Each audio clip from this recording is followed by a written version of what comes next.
মাসিকের ব্যথা এবং অতিরিক্ত রক্তপাত এইটা কি চিন্তার কারণ? The answer is yes. দেখো, মাসিক হচ্ছে একটা নর্মাল ফিজিওলজিক্যাল কন্ডিশন। প্রত্যেক মাসে যদি তোমার সাইকেলটা ঠিকঠাক হচ্ছে, তুমি নর্মালি ব্লিড করছো, খুব সামান্য একটু ব্যথা, একটা প্যারাসিটামল ট্যাবলেট নিয়ে কমে গেল, বা কিছুই করতে হলো না, কয়েক ঘন্টার মধ্যে কমে গেল, সেটা স্বাভাবিক। এবং ব্লিডিংটা তোমার 4-5 দিন ইউজুয়ালি থাকলো, উইচ ইজ ফাইন।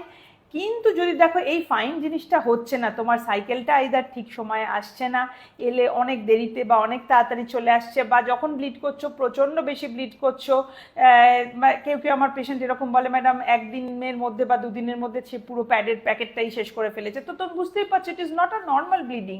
তো কোনো না কোনো কারণ তো থাকবেই। আর হচ্ছে যদি প্রচণ্ড ব্যথা, যে একদম ইঞ্জেকশনও নিতে হচ্ছে লোককে, আর রেগুলার বড় খুব কড়া ডোজের পেন কিলার নিতে হচ্ছে, সব অফকোর্স এটা নর্মাল না।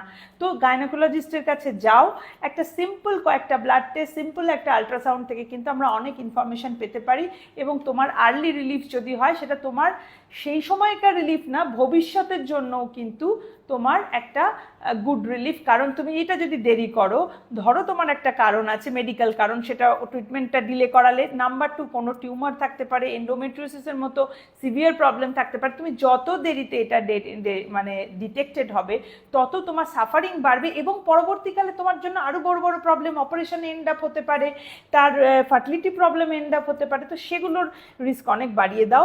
অনেক সময় আমাদের এন্ডোমেট্রিওসিসের গাইডলাইন বলে, ডিটেকশন অফ এন্ডোমেট্রিওসিস যখন তোমার দেহ শুরু হচ্ছে, সেখান থেকে ডিটেক্ট করতে মিনিমাম 5 থেকে 7 বছর সময় লেগে যায়। তাহলে এই পিরিয়ডটা যদি আমরা কাট ডাউন করতাম, তাহলে কিন্তু আমরা পেশেন্টকে আরও ভালো হেল্প করতে পারতাম, এবং তার ফিউচার ডিসেবিলিটি থেকে আটকাতে পারি। তো যদি কারোর এই সময় সাইকেলের এই প্রবলেমগুলো হয়ে থাকে, please do not wait, go to your gynaecologist.